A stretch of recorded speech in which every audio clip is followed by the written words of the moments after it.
Breaking tonight, Mr. Biden throwing his support behind the potential relocation out of Atlanta, Georgia, of Major League Baseball's All-Star game this summer. Other big companies, by the way, that call Georgia home are facing increasing pressure from the left tonight to get woke or go broke and break from any guise of support for the Peach State's new election integrity law. Delta's CEO, Ed Bastian, now saying, quote, "I need to make it crystal clear that the final bill is unacceptable and does not match Delta's values." Let's get reaction from the author of the upcoming book, Woke Inc., Vivek Ramaswamy, and co-chair of the Project 21, Horace Cooper. HC, I'm going to get you in on this first. Tell me, is he on the money with this thing? And why are we even hearing from companies like Coke and Delta on a topic like this? Well, a couple things. We're watching the numbers are in, and the NBA, the Major League Baseball, NFL, the numbers are way down. The American people do not agree with this idea that the sports activity is so important and it needs to be woke. In fact, the American people are rejecting it.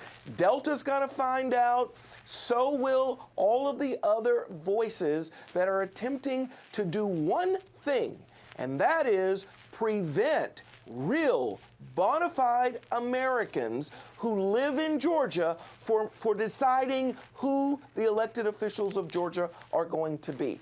That's what this law does. And by the way, everywhere you look, when voter fraud is happening, it's mostly minorities who have been the victims of voter fraud. Vivek, I think I probably speak for a lot of people when I say I just want to watch the game. I'm not necessarily interested in what the players may or may not want to be involved with, although there are a lot of people who disagree. They say they want them to be active and proactive, and maybe something like this would be something that would be roundly celebrated on the field and perhaps off the field. But I am curious what your take is, especially as it relates to airlines and other companies getting involved in things that have nothing to do with their bottom line. Or do you feel like, yeah, Kevin, this does have to do with their bottom line? Your thoughts?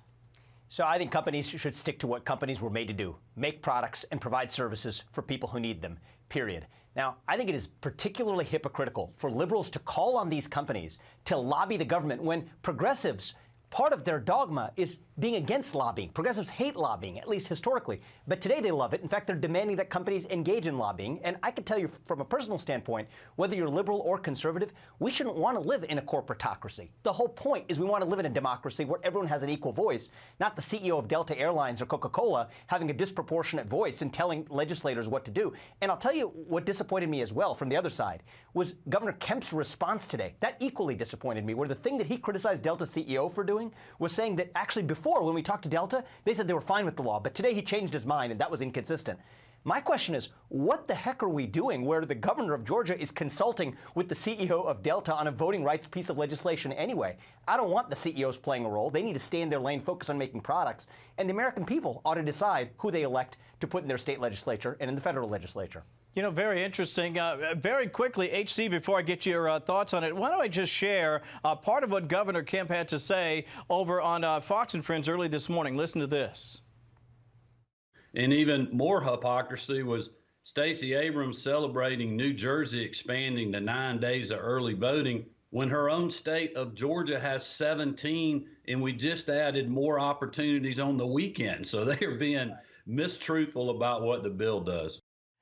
And I think that's a super important point, guys. 15 seconds each as we wrap it up here. Horace, I think a lot of people perhaps haven't actually read what's in this particular bill, and they're simply going based on what they've heard people say. But when you get down to brass tacks, there is a feeling among some that anything that enhances election integrity and making sure you are who you say you are when your vote is ultimately a good thing. Horace?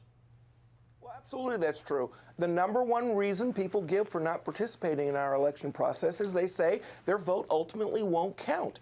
We need to do things that will ensure that their vote actually will count, and the way you do that is you insist that real people, not ghosts, not convicts, not people who are not eligible because they are either not citizens or not residents in the community, we should let self-government occur, and that's letting real Georgians decide the elections. Coca-Cola ought to know better than to interfere with that kind of fundamental liberty and freedom. Vivek, take it home for us. 15 seconds. Yeah, so look, I haven't heard a single good argument against voting ID at the ballot box. But back to Coca-Cola and back to Delta, I can tell you that this is, you said at the beginning of this segment that Joe Biden called this Jim Crow on steroids. No, this is Citizens United on steroids. Liberals wanted Citizens United overturned by constitutional amendment because it permitted corporations to influence elections. Now, by demanding that corporations do exactly that, we are effectively turning Citizens United on steroids, and that's not going to be good for either the left or the right. Vivek Ramaswamy and Horace Cooper. Gentlemen, thank you as always. I appreciate your time tonight. Thank you. Thank you.